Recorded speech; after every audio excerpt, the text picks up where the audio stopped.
We're going to call our meeting to order. Today is Tuesday, September 28th. It is 9 o'clock in the morning. And we're going to ask our Pastor Robert Bush from Faith Baptist Church to come up and say the invocation. And Commissioner Jeff Rawls will do the pledge. And if you've noticed, the flags have been moved out front. So keep that in mind. Thank you. All stand if you're able to do so. Dear Heavenly Father, Lord, we're so thankful that we can meet together, Lord. We're thankful for the freedoms that we have in this country and for these, Lord, leaders that you've appointed to these positions. God, we just pray for their wisdom this morning, Lord. We pray, Lord, that you might give them wisdom, that you might give them softened hearts and yielded wills. We pray, Lord, that the business would be conducted smoothly, Lord, and everything that needs to be discussed, Lord, would be done so, Lord, in an effective manner. We just pray your blessing on it. We thank you, we praise you, we love you in Jesus' name. Amen. Amen. Please join me in the pledge. I pledge allegiance to the flag of the United States of America and to the republic for which it stands, one nation under God, indivisible, with liberty and justice for all. And if you would today, please keep Commissioner Adamczak and his family in your prayers. He's going through quite a time with his family right now. Next item on our agenda is a presentation declaring October Domestic Violence Awareness Month. Commissioner Pickens, I've asked you to read that. Is there people here from Lee Conley? All right, I will meet you down here to the front.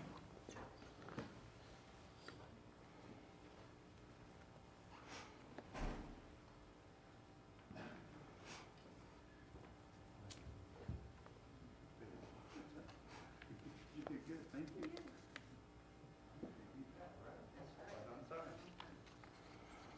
Okay, Putnam County Proclamation number 2021, Domestic Violence Awareness Month.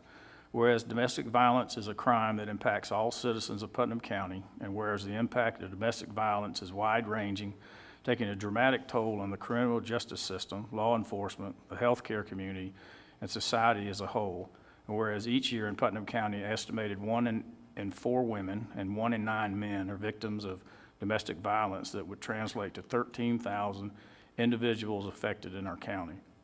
And whereas it is vital for our community to support the victims of domestic violence and assist in their grave financial, physical, and psychological losses, and to pose legal sanctions against perpetrators and personal violence.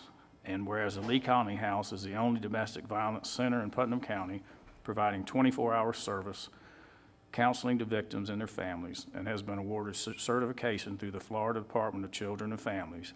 And whereas the Putnam County Board of County Commissioners urges all citizens to actively participate and in support all programs sponsored by the Lee Conley House, therefore assisting in the elimination of domestic violence in our community. Now for there it be proclaimed by the Board of County Commissioners of Florida, October 2021 is designated as Domestic Violence Awareness Month in Putnam County to participate in planned activities benefiting the Lee Conley House in its mission to provide shelter and support services to victims of domestic violence and their families.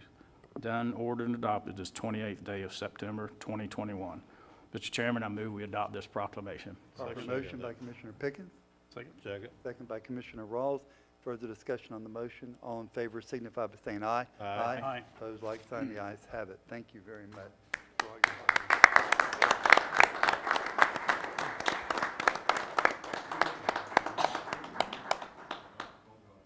Usually, I'm the one that speaks, but since Joe's here today and he is a board member, I'm going to ask him just to say a few words about Lee Conley House and hopefully y'all can get a different perspective. Sure. Well, I'd expect it, but I appreciate that. So I've had the honor to sit on the board of directors of the Lee Conley House for about the last 3 years, and I can certainly tell you that this past year has been a challenge going on the 2 years. Fundraising has come to a relative screeching halt, and we are really struggling to continue the services that we provide for countless Putnam County residents through the Lee Conley House. If I had to identify an organization that the Sheriff's Office works most closely with and depends upon the most, it is certainly the Lee Conley House, as we work hand in hand, helping our survivors of domestic violence in Putnam County, and even work to increase those services, such as a new program we have stood up at the Sheriff's Office to through the assistance to Lee Conley House, which is an early intervention, trying to catch the warning signs of domestic violence and catch those indications that it's a potential in a family and do some early interaction. That through the 2, 3 o'clock in the mornings, warm handoffs of domestic violence victims to the Lee Conley House so that they get the immediate services, walking them through their domestic violence injunctions and seeing through for the victim. But not only that, through other programs, Lee Conley House, holding the batterer accountable through batterers intervention, batterer accountability programs. The services go on and on and on, but certainly there is no way that the Sheriff's Office can handle and provide the service we do to our domestic violence victims without our partnership with the Lee Conley House. I gave the number in our board meeting the other day. I believe last year we handled 290 cases of domestic violence and 290 calls for service with domestic violence. Some of those involve multiple victims. So certainly it is a challenge in this county and any other, but domestic violence is a crime that is not a private family issue. It's a community issue. It affects the community, it affects the children, and it's generational. So without interventions in place, such as what we're lucky in Putnam County to have as the Lee Conley House, our citizens would be in a far worse place. So I want to thank Lori as our executive director, all the other board members, all the volunteers, victims advocates that work every day hand in hand with the Sheriff's Office to fight for survivors of domestic violence. Thank you. Yep.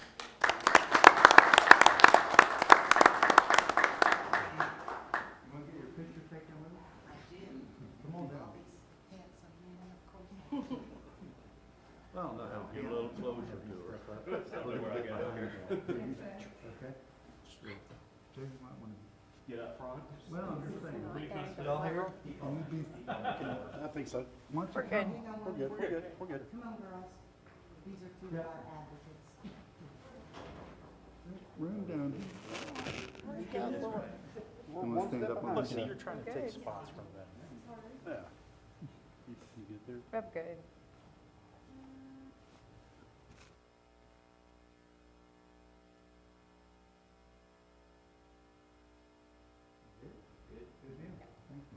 Stand on the chair.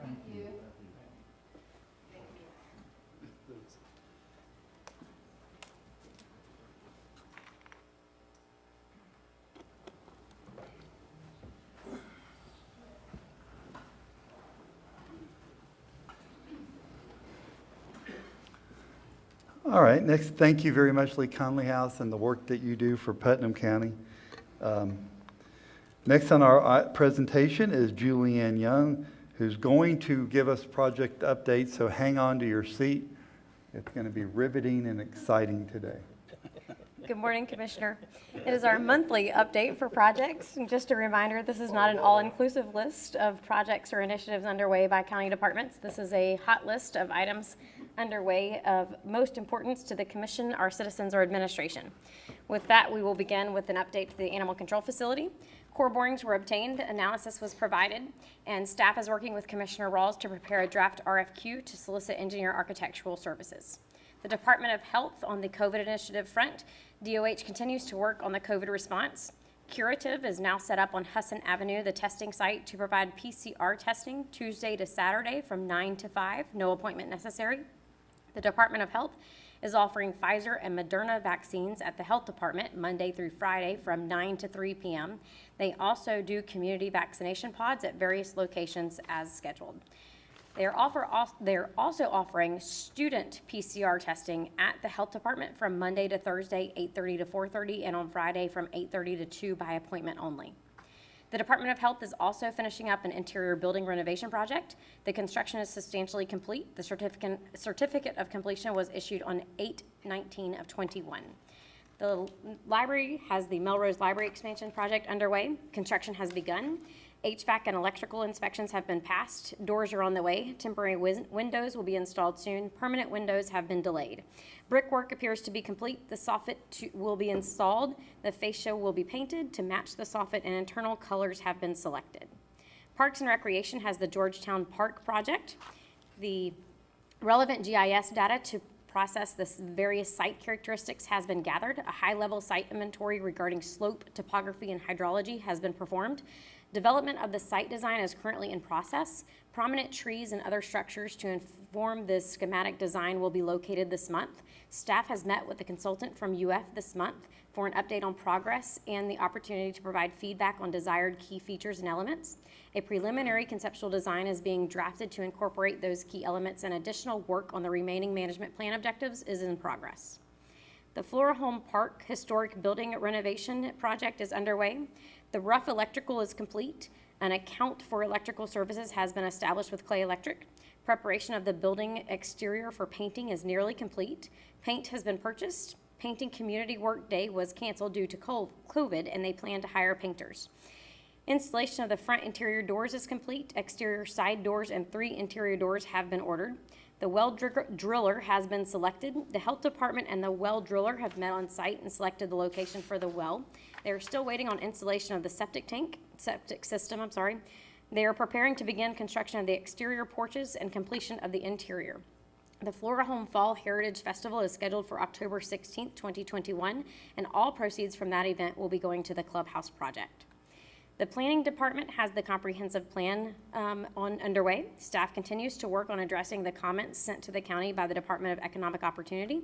Addressing the comments requires ongoing staff research, additional language to be incorporated into the comp plan elements, and editing of the comp plan maps. Once the changes are made, staff will bring the comp plan before the Board of County Commissioners for final review and adoption. The building department has the CitizenServe online permitting project underway. CitizenServe is still undergoing data migration and integration. The go-live date is expected by the end of October. Public Works has the Fort Gate Landing. A construction proposal has been awarded, and the anticipated start date of construction is October 15th, 2021. Public Works Barton Bridge project update. Construction is still underway. However, Phase 1 has been completed, and the previous weight restrictions have been removed. Final completion is anticipated by the end of November 2021. Public Works has Lake Susan Road Phase 2 underway. Construction is also substantially complete. The change order 3 was approved, and the anticipated total completion date is November 17, 2021. St. John's Avenue resurfacing palmed at the CSX crossing at the Palaca Fire Department. The 100% design plans have been submitted to FDOT for review and approval. Construction is anticipated to begin by December 2021. County Road 310 bridge rehabilitation. Final permitting activities are underway, and bids for construction will begin after the permits are obtained. Septic to sewer conversion Phase 2. The contractor has ordered the required materials, and construction is anticipated to start September 29th, 2021. Completion of the project is anticipated to be April 2022. Septic to sewer conversion Phase 3. The completely executed funding agreement has been obtained from the Water Management District. Public Works is currently working on compiling the bid documents for the project and obtaining the required utility easements. Sawyer, Salem, and Bowl Green Drainage Project. The bid documents for construction activities has been advertised. Bids are due October 12th. Dirt to pave 2020. Silver Beach Boulevard, Magnolia, North Beach Street, Cypress Point Circle, Lakeview Trail, Twin Lakes Boulevard, Cinnamon Drive are all complete. Paving activities on Hunter Road and College Road are complete, and final punch list items are being addressed.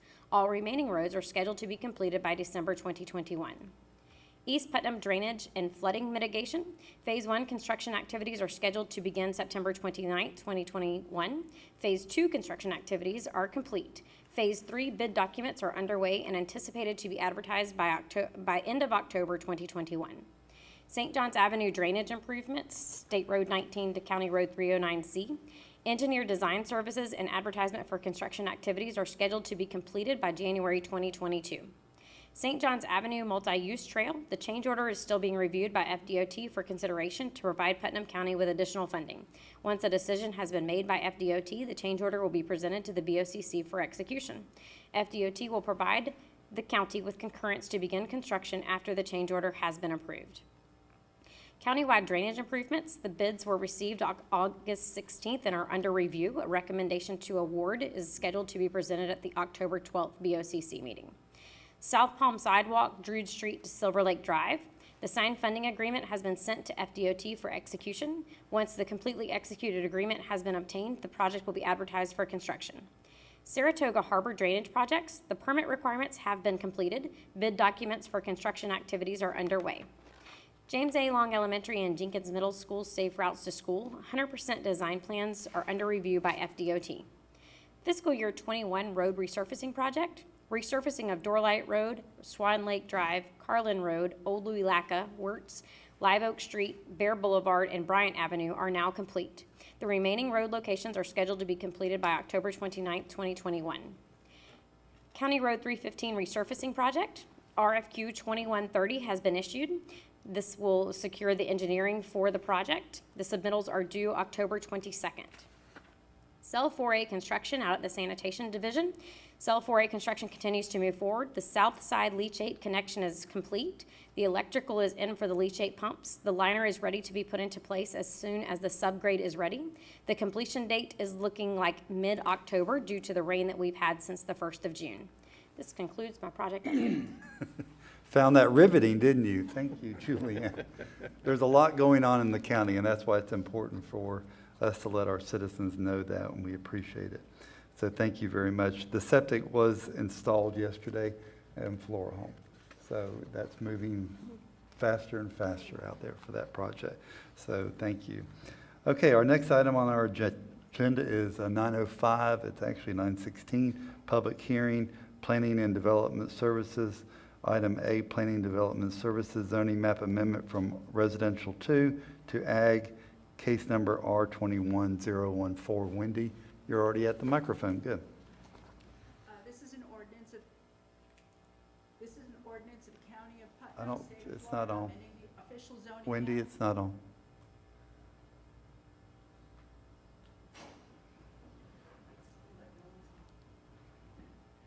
There's another one over here.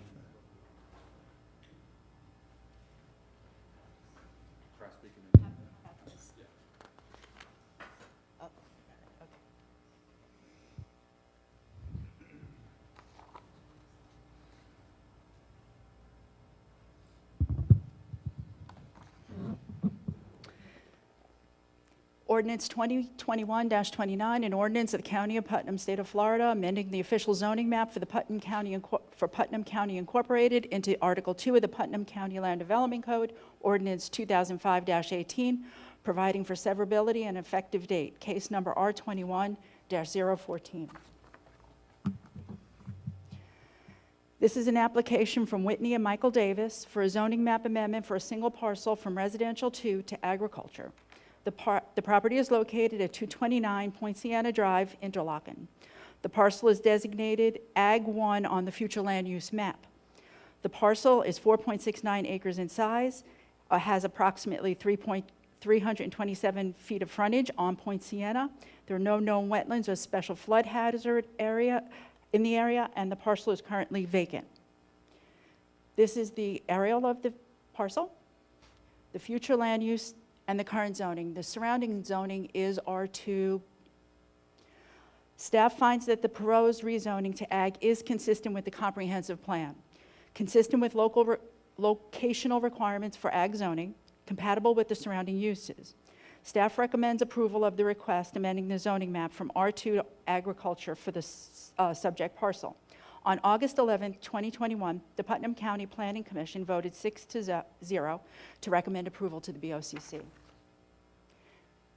I'm here for questions and you. also as the applicant. Commissioners, any questions for Ms. Wendy? Not at this time. Okay, we'll move on. Is the applicant here in the room? Would you like to come up and speak?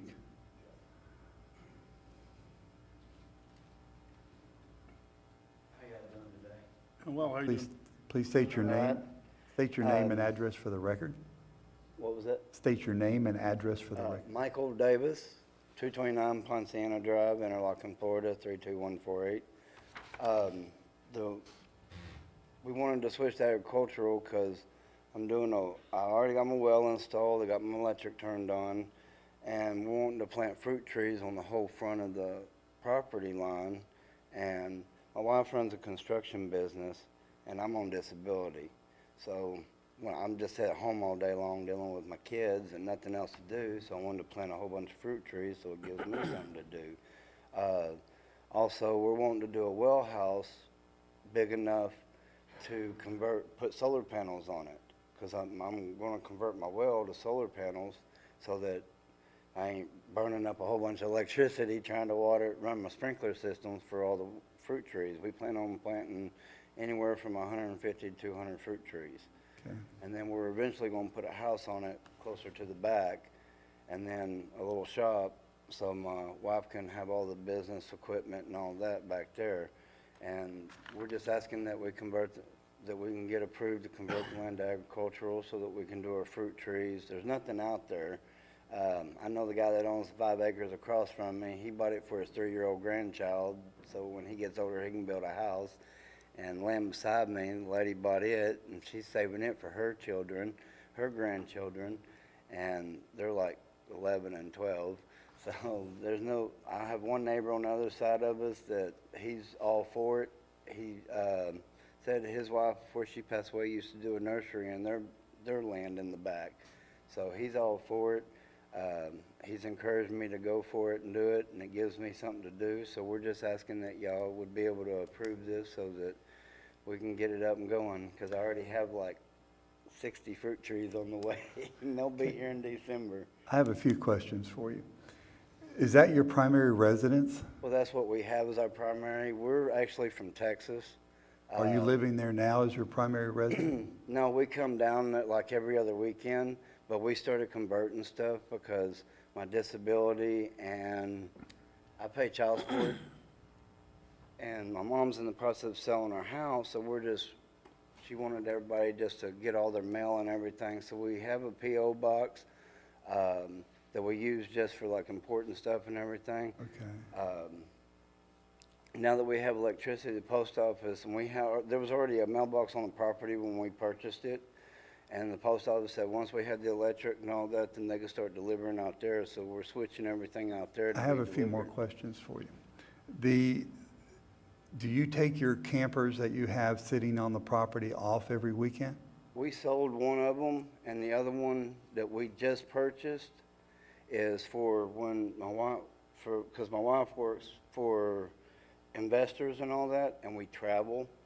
So when we take off for the kids, we homeschool our kids when we have to leave, but they'll send us like to Tennessee or Georgia, and so that we bought the secondary camper so that we could take it out there. I have trailers and all kinds of stuff out there because we was running, my mom's house isn't that big, and then they've been having us work around Florida and Georgia a lot lately. All right. When I went out there, my question was if you don't have a septic out there. So how do you dump your travel trailers?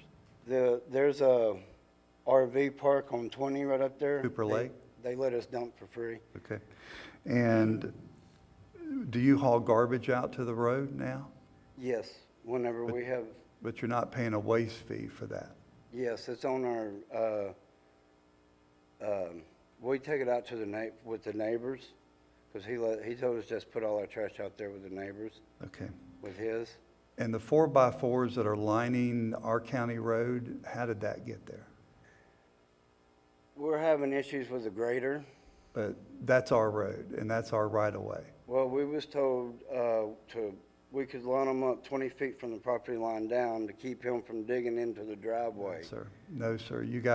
Where you fenced is your property. Outside of that fence is our property. They need to come up, okay? All righty. You got a 'cause long- he comes past the mailbox. We'll straighten that out, but yeah, you can't do that, okay? Yes, All because right, we had Mr. already talked with Nelda about it, and she keeps saying, well, he's allowed to come all the way up to the fence. And I was like, no, because he's digging into our driveway and causing washout. But there is no driveway permit there either. Oh, it was pre-existing when we bought the land. But there's so- got to be a driveway permit. So, Mr. Rawls? Kind of along the same line of questioning, you're going to be living here eventually. It sounds like you're moving from Texas. This is going to be your permanent homestead. Yes, I have 3.5 acres that's zoned residential. I can plant 200 trees on my property if I wanted to. There's nothing that precludes you from doing that right this second. You don't have to switch to agricultural to landscape your property, whether it's with fruit-bearing trees or just anything you want to plant. Me personally, it sounds to me like this is more of an end road around, and you're running a company off the property as well. It sounds like. I personally would not be in favor of approving this for those reasons. I think that you're going to end up having this as residential anyways. It's already residential. I would be in favor of just leaving it the way it is now. You would be the donut hole in the middle of a bunch of R2 residential if we changed it. well, I do know at the end of our street, at the very end, like if you're on our property and you in, I'm assuming they're already agricultural. They got horses and stuff out there. So I was assuming they're agricultural, and everybody was gonna slowly switch to agricultural. So we're wanting to switch to agricultural just to get processed with But it. you got houses on both sides of you. Yeah, one's got a hole in it, had a hole in it for over 5 years, caught fire 5 or 6 years ago, and it's been that way. And Joyce Davis, which lives on Ponciana, just purchased it. But She was you're currently residing on the property part-time and collecting trash and putting trash out. And the only way that you pay the trash is if you actually have a house on there that you're able to live in. So you're one of the people I complain about. I do a lot of complaining about people that come in here and don't pay taxes and don't pay for services. But if you picked your phone up and dialed 911, guess what would show up? Police, fire, and rescue. So I personally would be a no vote on this one. Thank you, Mr. Rawls. Mr. Turner, you have the floor. A lot of what I was gonna say, Commissioner Rawls covered. But a lot of the things Mr. Davis just explained to us that he's planning on doing just isn't legal. I didn't want to go there, but yeah. You can't run a business from a residential area, whether it's ag or not. You can't without having a special exception, I believe is the case. Yeah, we're working on all that. Okay, but the problem I'm having with this is you're living there part-time in a travel trailer, which is not allowed in residential or ag unless you're building a house. And then if you're building a house, you have to ask permission, and you have to have full facilities to the trailer. You can't just put the travel trailer in there and live in it, dump the gray water on the ground or do whatever. You just can't do any of that. So I'm having a lot of heartburn with this for that reason, is that it seems to me like all we're doing is setting up a code case on that we already have a code case. I'm probably the biggest advocate in this room about everybody should be able to do with their property what they want to, but only if that's within the rules. Only if that's within the rules that all of us have to live by. So I'm having a hard time with this one myself, just for that reason. Is just that travel trailers there, you're living in it on a weekend, you're living in it without proper facilities in place. We were explained that as long as we, like on the weekends, and then we move it, and then that was fine. I don't even believe you're allowed to camp. I have to look at Mr. Siafi back there and ask him, but I don't believe you're even allowed to camp on your piece of property unless you have the proper zoning in place, the proper facilities in place, and what have you. And I don't think Putnam County allows camping except in campgrounds or places that are associated with campgrounds or RMH district, mobile home district parks or RV parks or whatever. Yeah. It's not like some of the other counties around at this time that you can just park a travel trailer on your property and stay there without permission. Our ordinance just doesn't allow it that I'm aware of unless you're building a house, I think. We were explaining that if you're building and all that, you can get a 6-month permit. But if I'm just coming down on the weekends and all that, and I leave afterwards, and I didn't need a permit. Because we had asked about all that before. Who explained that to you? I called the permit, the department.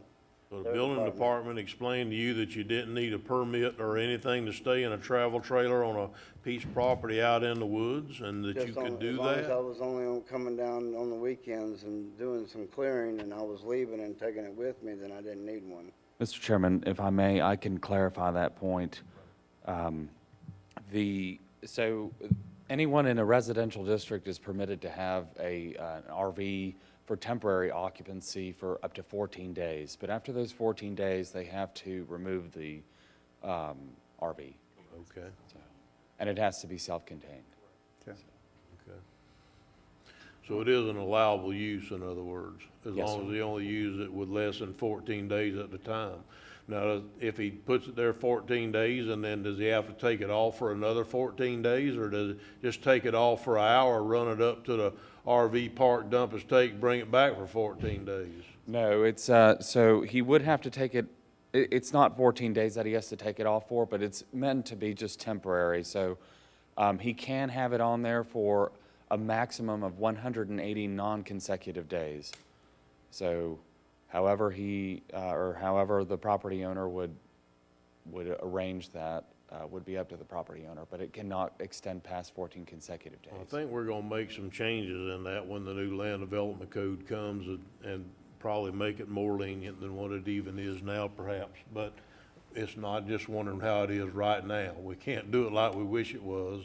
We have to do it like it is right now. And so, okay, so at what point, I guess I don't know who to ask this question to. It may be you, Mr. Suggs, or you, Gabriel, I'm not sure, chime in. At what point does it trip the threshold if he's staying there on weekends and what have you, that he has to pay a solid waste assessment? Because if he's putting his trash out with the neighbors, that ain't right either. I have to pay a solid waste assessment. I know I live at my place, but I haven't put a bag of garbage side of the road once ever. I have a dumpster. Yes, sir. I think everybody that comes in, if they're gonna utilize the system, needs to pay a solid waste assessment. Let's take a look at the solid waste ordinance, how it's drafted, and see if there's a provision within the code to address that, and we'll certainly look at that. And if it needs to be amended, we can do that. But I think what I also heard from Mr. Quintez is that even though it may be an option to be on the property for a period of time, but it's also required to be self-contained. Is that what I heard? Which this one doesn't appear to be self-contained. You good, Mr. Turner? I'm good for now, Okay, thank you. Mr. Pickens and then Mr. Ross. Yeah, Gabriel, who monitors that 14 days and the 128 non-consecutive days? Who's gonna monitor that? So it would be the code enforcement department who would have to monitor it, but we have so many instances of it throughout the county that it's just not feasible to go around the county and monitor all of them. So Okay, so this is allowable in residential zoning as it is? the RV, but just as a reminder, we're not trying to bring the RV into compliance here at all. This is, the only reason that staff recommended approval on this case was because the future land use map calls for agricultural land use out here. So any nonconformities would not be brought into conformity with this rezoning. Okay, so if we were to move this to agricultural, okay, so he could plant fruit trees or whatever, or agricultural purposes, right? So he could be operating a business on there with no requirement to have potable water and/or proper restroom or septic tank facilities. No, sir, no, that's not. So the only business that he could operate out of a residential district is a home-based business. And state law has recently preempted our local ordinance, so we can't even require a special use permit at this point because of the state law that went into effect in June. So the state law does set parameters, though, and it does have to be accessory to the residence, and there has to be a residence on there. An RV would not qualify as a residence for the purposes of a home-based business. Okay, but he's trying to rezone this to agricultural. Yes, sir. Okay, so if we decide to move this forward to zone it to agricultural, what's his situation with having to have a septic tank on almost 5 acres that would produce citrus trees, which somebody has to come in and spray them, somebody has to come in and pick the fruit, sell the fruit, with no restroom facilities, no septic tank, anything like that? I'm not aware of any requirement for a farm itself. If it's just a standalone farm with no residents, I don't think that there's a requirement for a restroom.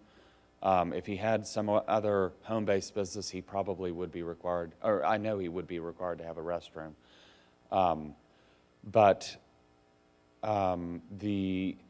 Just to clarify also, on residential land, so as the land stands now, he can plant fruit trees on there. And he can harvest fruit trees. The issue here was the accessory structure. The applicant has a non-permitted accessory structure that exceeded a threshold. I think it was 150 square feet. That's right. Okay, yes. The application came in and we couldn't approve it because it exceeded the threshold in the residential zoning district. So in agriculture, if you have over 2.5 acres, you can have the one building without a residence. That's right, sorry. Blanking out. Yes.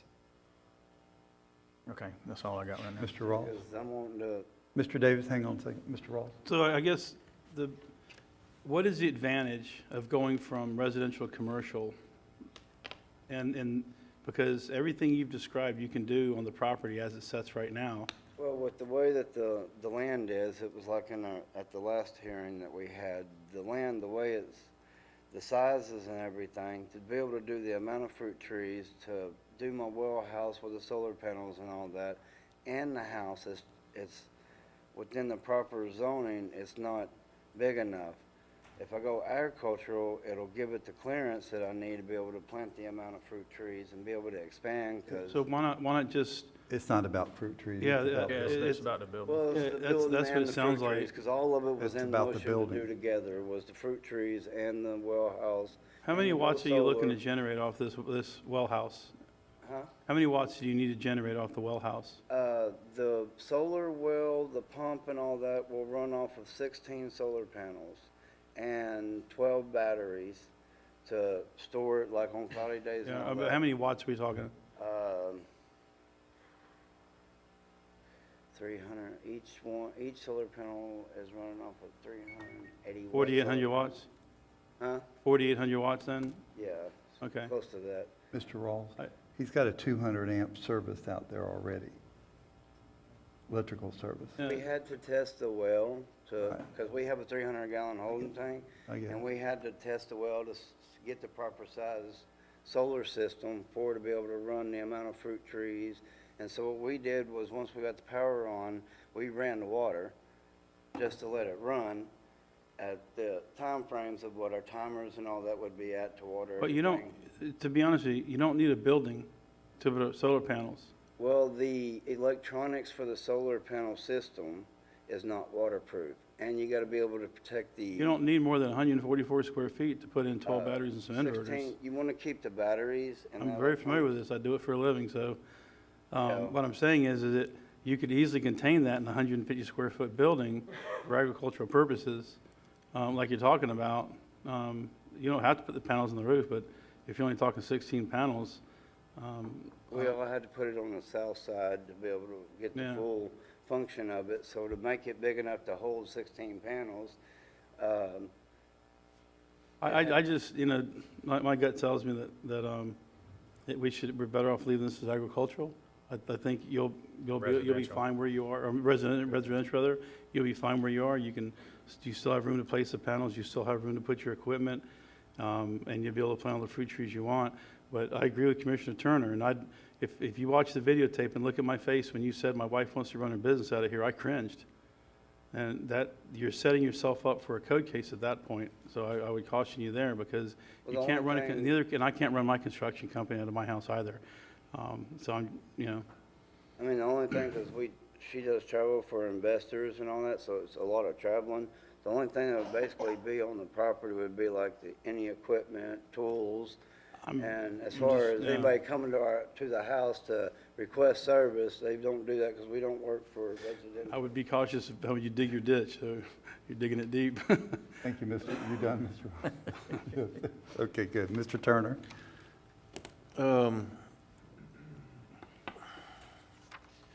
Like I said earlier, there's nobody that believes in that somebody ought to be able to do something with their property, but they got to do it within the rules. And so what we're doing now is we're taking a piece of R2 property, or you're asking us to take a piece of R2 property, that the use that you're requesting to use it for, fruit trees has nothing to do with this. I'm telling you, you can plant all the fruit trees on there you want without a change in zoning. I'm just telling you. The only thing you're wanting to do is build a building that's not allowed in R2, and there's reasons for that. The reasons is that you can't go in there and build a giant building, and then all of a sudden you're living inside the giant building and without it being an accessory structure. I mean, there's reasons that the county can't allow that to happen. So I'm having a lot of heartburn over this, because I feel like that everything that you're asking us to do, if you're even trying to not read between the lines, but you can't help it, is number one, if you get this zoning, you can go there and live there whenever you want to, because nobody's gonna be watching you unless there's a complaint made by somebody, because that's how our codes works around here. It needs to be a complaint made.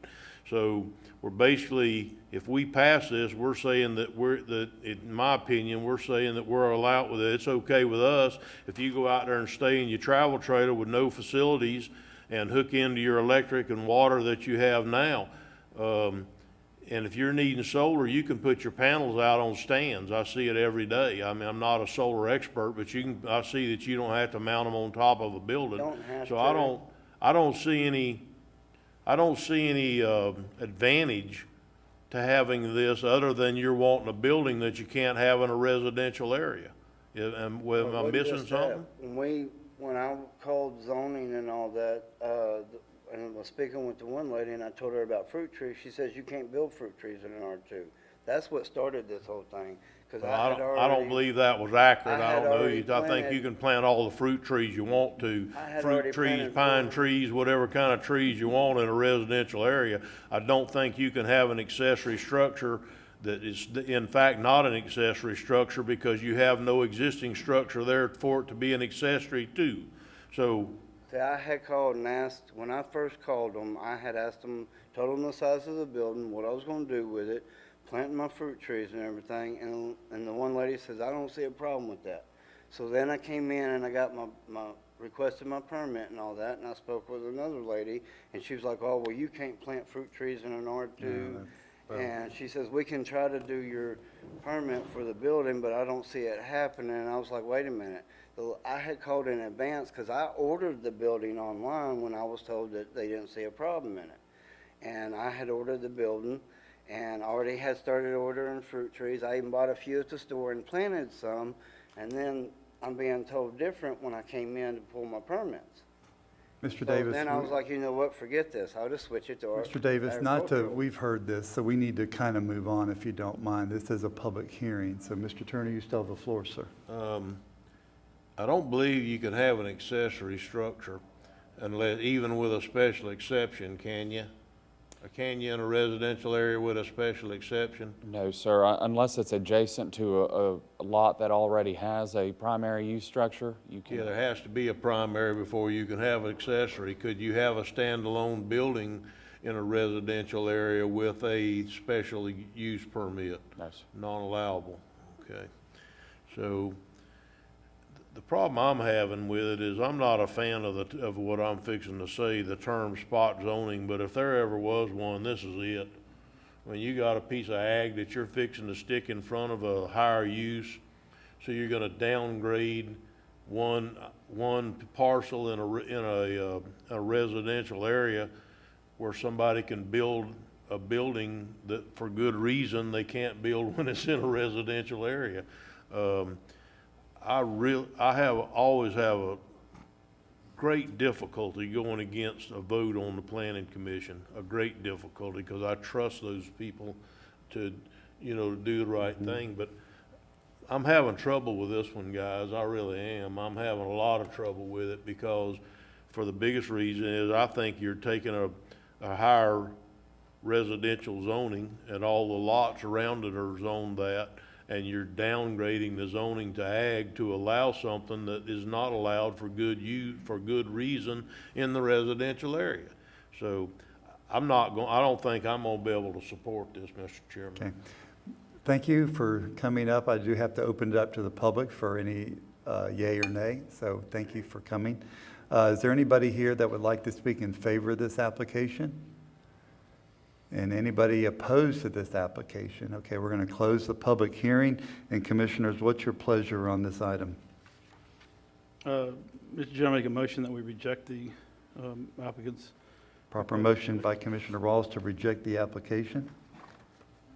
I'll second it. Proper second by Commissioner Turner. Any further discussion on the motion? All in favor of the motion signify by saying aye. Aye. Opposed, like sign. The ayes have it. Thank you. All right, next item on our agenda is public comments on agenda items. If anybody would like to come up, there is a 3-minute time limit, and we'd love to hear from you on our consent agenda. Okay. Okay. All right, seeing nobody here for the public comment on agenda items, we're going to take a 3-minute break.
Back to order.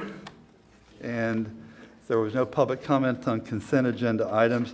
Going to our consent agenda, I'll start to my far left. Commissioner Rawls, is there any items you'd like to pull? I have none. Commissioner Pickens? I have none. Commissioner Turner? Item L.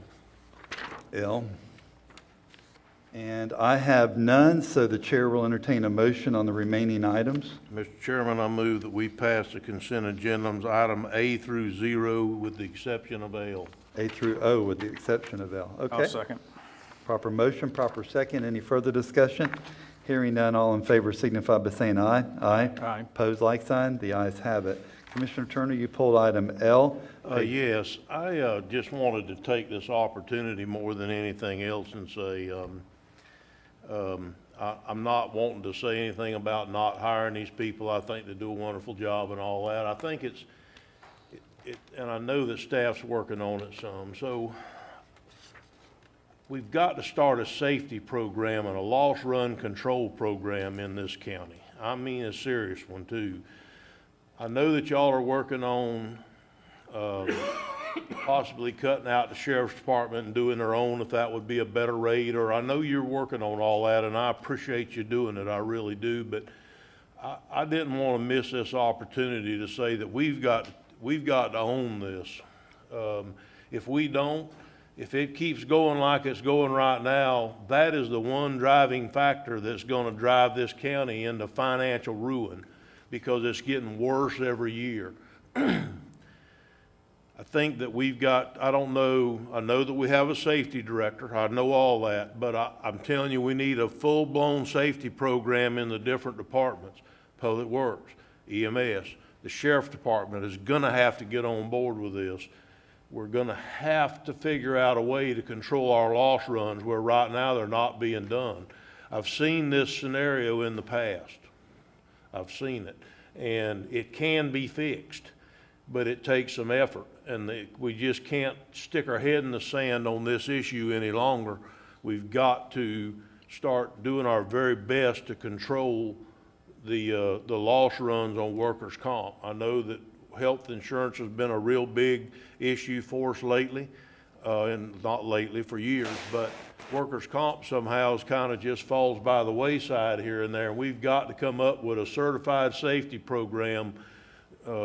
You know, big companies have it to where we haven't had an accident in so many days. We have safety training. I know that the Sheriff's Department already has plenty of training or not plenty, but a lot of training for teaching them how to drive and teaching them how to do the right thing in the right instance or whatever. You know, so I'm not an expert in actually how to put the program together, but we need to figure out a way to make it to where we can put a program together to further this and help you guys out. Maybe we need to hire a safety consultant if y'all don't already have one. I'm sorry, Joe, I haven't asked you yet, but you know, or JR or Mike Troxel or the different ones. Maybe we need to get a safety consultant to come in that does this for a living and pay him to come up with or him or her to come up with a program that would help us implement some kind of a loss control program before this gets any further out of hand. I don't want to say before it gets out of hand. Hell, it's already out of hand. We need to not get any further out of hand. So, Mr. Chairman, that's all I had on that issue. Okay, Mr. Rawls, you have a comment? No, I agree with what Commissioner Turner is saying, and I'm glad he pulled this for discussion because, you know, job site safety is a culture. It's not a thing, and it's not something that you can talk about one time and then let it go. And he's right. When you look at some of the larger companies, they take, and we are a large company, by the way. So if we don't take this seriously, we are going to be subject to a lot of strains and sprains that are soft tissue, that are hard to identify, that pay out a lot. I mean, you worked in that area. I think it does make us setting targets. But if, you know, we're in the process now of engaging the employees regarding health insurance, and I think this would be a real easy thing to fit in at the same time. I'm in favor of paying the consultant to get us through this next year, but I think that we really need to start focusing energies to getting the employees to be part of the solution. And I'm sure if we sat down and talked with them, they would tell us that they could work smarter and not harder, and they could work with less strains and pains, but we're going to have to get behind them, obviously, at some point, and put the money out to be able to make their job site safer. But I think this is something that really could come back and bite us in the end if we're not careful. Chair will entertain a motion on Chairman, I item. move that we pass item L on the consent agenda. I'll second that. Proper motion by Commissioner Turner, proper second by Commissioner Rawls. Any further discussion on the motion? Hearing none, all in favor signify by saying aye. Aye. Opposed, like sign, the ayes have it. Mr. Clerk of the Court, the Honorable Matt Reynolds. Thank you, Mr. Chairman. I have nothing to discuss today. Thank you, sir. Thank you. Appointments start to my far right. Mr. Turner, you have any appointments? I have none today, sir. Mr. Pickens. Yeah, I'd like to nominate Anna Cruz for the Parks and Recreation Advisory Board. Anna Cruz. All right, That's a District 1. You just District 1 appoint appointment, them. yeah. good deal. Mr. Rawls. I have none. And I have none either. Okay, so that's taken care of. County Administrator, Mr. Suggs. Yes, sir, Mr. Chairman. Good morning, Board. Just a couple quick things is, one is we're going through the process of filling out the required agreements with the Army Corps of Engineers, putting the names into place that need to be and getting all the information put in so we can submit that back to them for review. We'll be bringing that to you as soon as it's gone through the process so we can get this thing moving and continue moving forward on that. Also wanted to update you that we've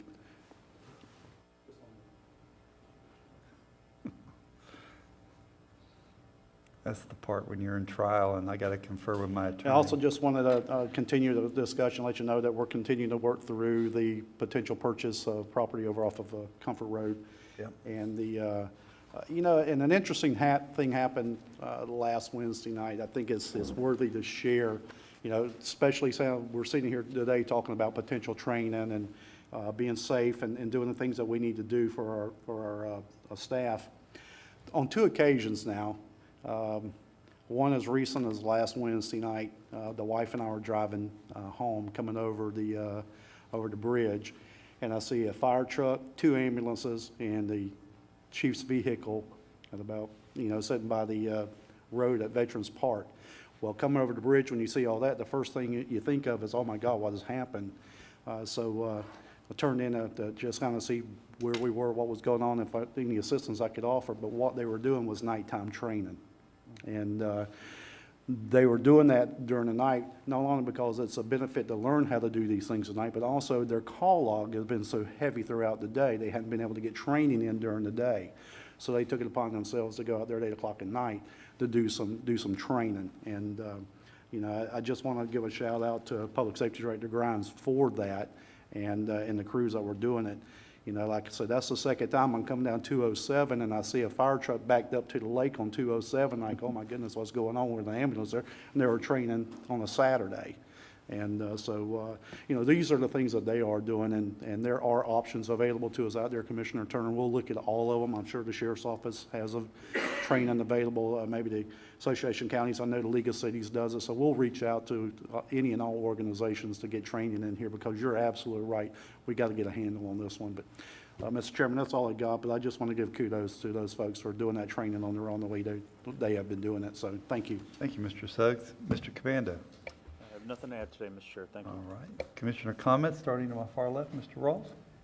I just want to bring up the fact that, we had our sheriff's deputies, some of them were working up in Nassau County because of a sheriff's deputy that was shot in line of duty, and it just kind of, it hits real close to home, literally, when this happens. And, I want our citizens to be aware of the fact that the people that do put on uniforms that are public servants, whether they're in the military or police, fire, and rescue, they do have dangerous jobs. They are targets at times for their own people. And I just want to say that my wife and I, we both had conversations about, we're, pretty grief-stricken. We don't even know the family of the people that it happened to. And then yesterday I'm talking to somebody and find out that I actually do know somebody that's a family member of the person that was shot.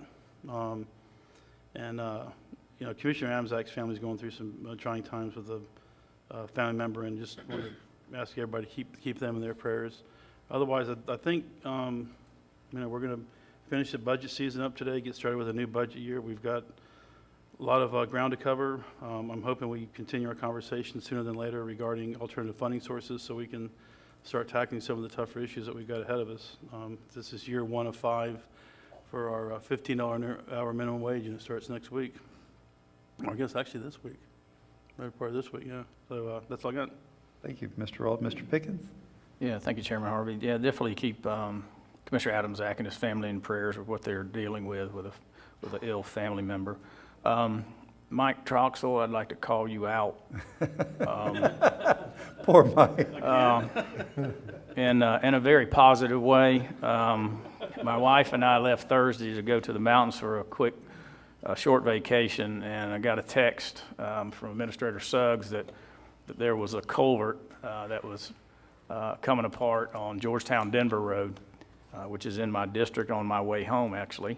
And to fill you in a little bit, the water had come across the road to the point where I had Mike put water on road signs on both sides coming and going. And they went and did a little extra research to try to get to see how they could move that water, and because it's been over the road for about a month, and they found a culvert. So they cleaned the culvert out. So I guess when you clean a culvert out and it's not in good shape, it comes apart. So they went out on, was it Friday afternoon, Mike? And they changed that culvert in about 4 hours. They finally finished up probably about 1 o'clock in the morning. The road is passable. The water is off of the road. And Mike, I just want to thank you and Public Works, all the people who were involved in that, for a great job and just an emergency situation. So thank you so much. I may have some complaints about some things in the transportation meeting, but anyway, I'll give you kudos for that. So thank you very much. Just want to announce that the 28th annual Swine and Wine, hosted by the Crescent City Rotary Club, is Saturday, October 2nd from 6 to 11. You can purchase tickets. You can call my parts store, 698-2002, for tickets. And I just want to go ahead and thank Larry Harvey, Buddy Goddard. I'm sure Commissioner Rawls will be involved, but the Interlocking Club and also the Palaca Sunrise Club and possibly some from the Palaca Noon Rotary Club for helping us put this barbecue on. Larry will do all of the cooking, and the other clubs will help with serving. So it's a good event. Tickets are $60 a piece, so I just want to make that announcement. That's all I have. Thank you, sir. Mr. Turner? Thank you, Mr. Chairman. The reason that the culvert was fixed so fast down in District 1, because they didn't have to move in any equipment. It was already down there. It just keeps on coming, doesn't it? I knew I left myself open for that. I'd like to say that I appreciate the deal that we started last year of having the project updates, because that really helps me as a commissioner keep track of where we are on a lot of different issues. It's not that we can't go in and sit down. I do it frequently, but sometimes you just can't remember every project to ask questions on and get an update. So I appreciate that, and I hope we can continue that once a month like we do. The other thing that last year, towards the end of the budget year, we had an additional amount of money show up that we didn't assume was coming. Has that money showed up yet?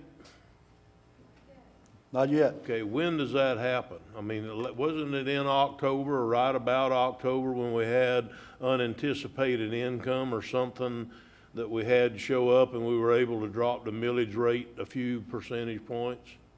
If I remember correctly, it was after we had certified it to DOR, which would be after our Matt's. It would be after the Value Adjustment Board has met and the role is finalized by Mr. Parker. That if it exceeds a certain threshold, a certain percentage threshold, that's when the board has the 3 days to administratively. It was probably around October 10th to the 12th, something like that. It was right after the last VAB meeting, yeah. Mm-hmm. Well, I'm really anticipating hopefully something like that happens again this year where we can perhaps take that additional money and try to reduce millage rates again this year like we were able to do last year at the end. I'd also like to say that, that during this year, the last multiple years, we've been trying to right some wrongs that have gone on in the county for quite some period of time. We've tried to give raises that weren't given in 11 years. We tried to do things. We're trying to right some wrongs, and I get it. But I think a lot of those are not completely right, but they're a lot closer.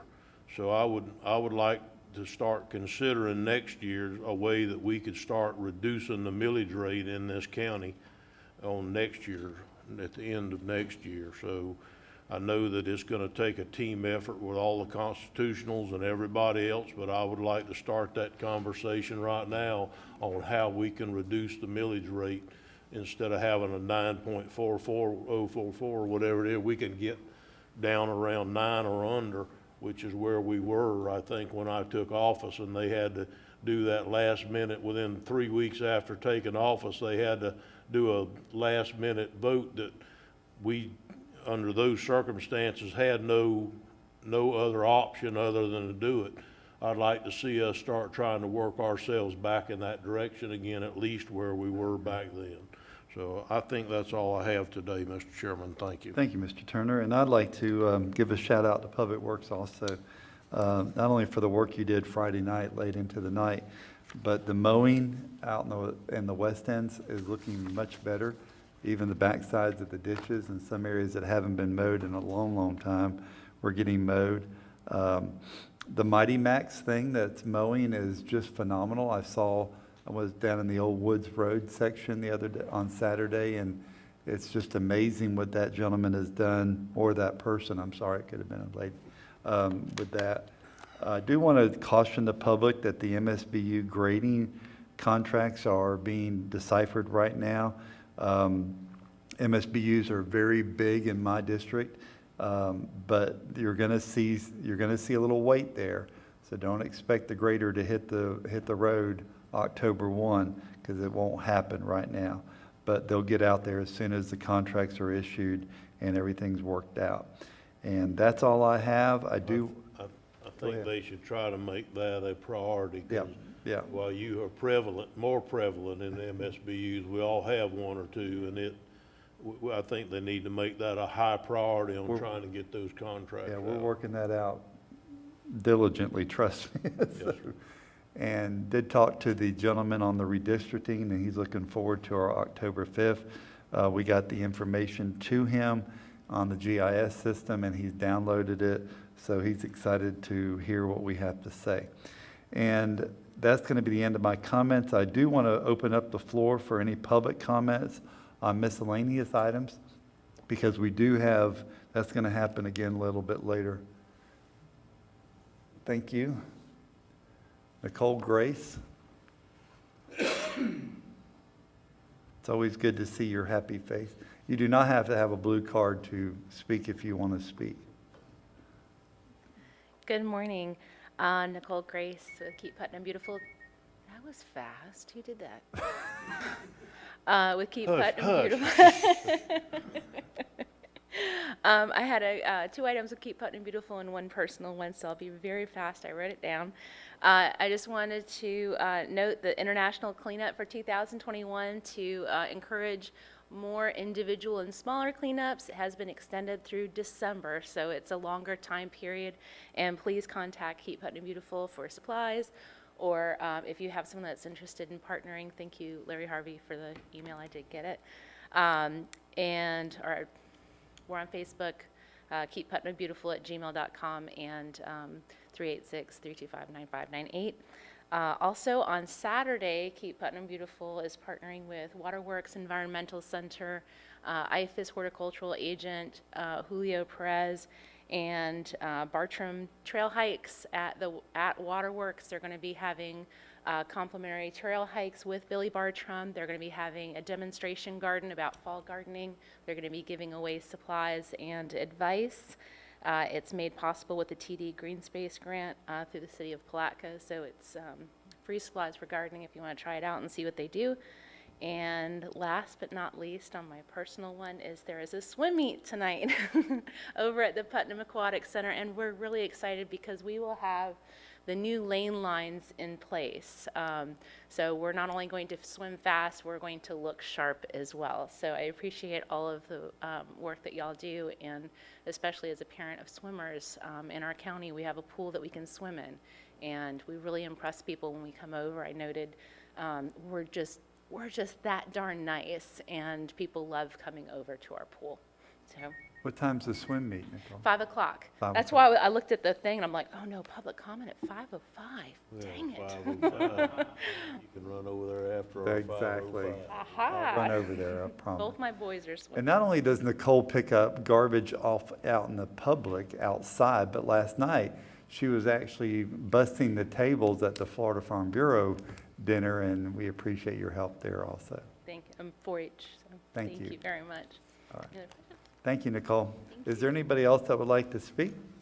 All right, seeing none, this meeting will be recessed until 5:05.